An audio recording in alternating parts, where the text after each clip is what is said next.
Speaks to young people. His image speaks to young people. I think he has a lot of ideas for young people. He's speaking out for young people on our future, about the things that will affect us. Young voters in France are expressing enthusiasm for a rising star of French politics, 28-year-old Jordan Bardella. Now, Bardella took over as leader of France's far-right National Rally Party from Marine Le Pen, and is the party's lead candidate in next month's European elections. Speaking at a campaign event this week, he urged supporters to turn out in large numbers. The National Rally's been leading the polls ahead of the EU-wide vote, and Bardella wants the election to be seen as a mid-term referendum on the government of President Emmanuel Macron. My proposal to voters on June 9th is clear. It is to send a message to the French government and Macron's idea of Europe, and on the other hand, to pave the way for a new government. The immediate outcome we will seek is the dissolution of the National Assembly. Well, Cécile Alduy has been following Bardella's rise. She's a professor of French at Stanford University in the United States. Welcome to DW, Professor. How is this young man, just 28, so upending French politics? Well, the great advantage that he has is that he is now the leader of a party that has been on the rise for 10 years. But contrary to Marine Le Pen, who used to be the leader of that party and is still the national candidate for presidential elections, he has a blank state in terms of political weight. He doesn't have the name of Le Pen, which in France is pretty inflammatory and is connected to Jean-Marie Le Pen, who had a really bad reputation for anti-Semitism in the 80s, 90s, and up to 2012, actually. Jordan Bardella appears to be the new face of the National Rally, and he's never been an elected official with executive power, so there's absolutely no negative things attached to his name so far. I see. And so how is National Rally expected to perform in these coming European elections? So for the second time in the European election, they're supposed to be the front leader in the polls and to be the first party for France. Approximately 31% are alleged to be voting for the National Rally next June. OK. And how did he manage to take over control of this party from the Le Pen dynasty? Well, I wouldn't say that he took over control. Actually, Marine Le Pen continues to reign in the background, and all decisions come back to her, including, who is on the list for the European elections, who's going to be running for president in 2027, the agenda, the platform, everything actually it continues to be in her power. However, she wanted to continue her normalization and leave the party and the small politics to Jordan Bardella, who has a great image, especially among the youth, as you just shown, so that she could concentrate on running for election for the president of France.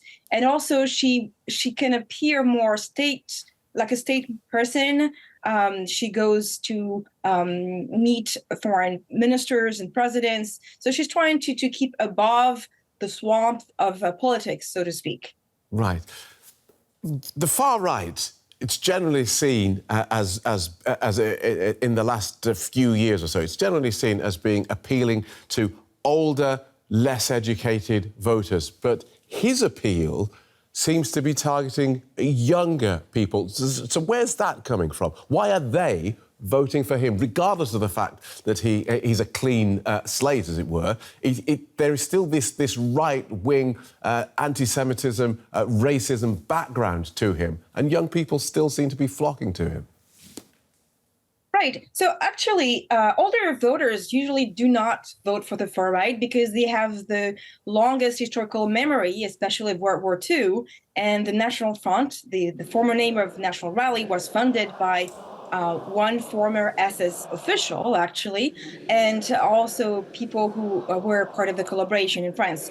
So the stigma of the National Front is very alive in older generation, and the young do not have this historical memory. And even Marine Le Pen, when she started to be into politics, she was attracting the youth vote in 2012, in 2017, and Jordan Bardella continues to attract the youth vote.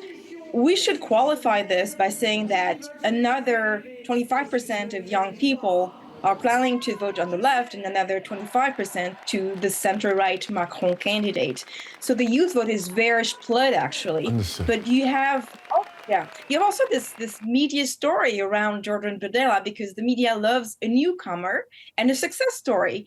So there's this ripple effect. And it is true that he has a huge TikTok presence, social media presence. So he speaks the language of the youth, that's for sure. OK. Now, you've studied the importance of nationhood and Frenchness for the French identity. I want to play you a recent statement from Mr. Bardella and then get your thoughts. If you want to restore the country's ambition and confidence, then you belong with us. If you refuse to be a Frenchman on his knees and want to be a Frenchman standing proud, then you belong with us. So, Cécile Alduy, how much of a rallying cry is Frenchness? Do voters really believe that'll solve the country's problems? So it's a little bit like the Make America Great Again that Trump used as a slogan. It's the same idea that, France is on her knees and you need to resuscitate her grandeur. However, I think that it's less about Frenchness in this election than as portraying the people who don't feel they belong, the people who feel they've been humiliated, either economically, not making ends meet, not being recognized, not seeing themselves represented in parliament, in politics, and giving them center stage in his speech. So the national theme of, Frenchness, we are French, we want to stay French, is certainly very present in his discourse. But it's hard to assess whether this is the drawing thing for young people, especially. What we see from poll is that people who have less education, who are lower on the social stratus, who have economic difficulties, who feel they're just barely surviving the economic inflation, they're the ones who are drawn to the national rally because they speak about people's suffering. So it's comprised within a national narrative about French losing its ranking, but really what people connect to is that he's speaking about their stories of feeling dispossessed from a future, from an economic position, and that's really what resonates with the voters. A fascinating analysis, and we thank you for it, to Professor Cécile Alduy from Stanford University. Thank you and merci. Thank you.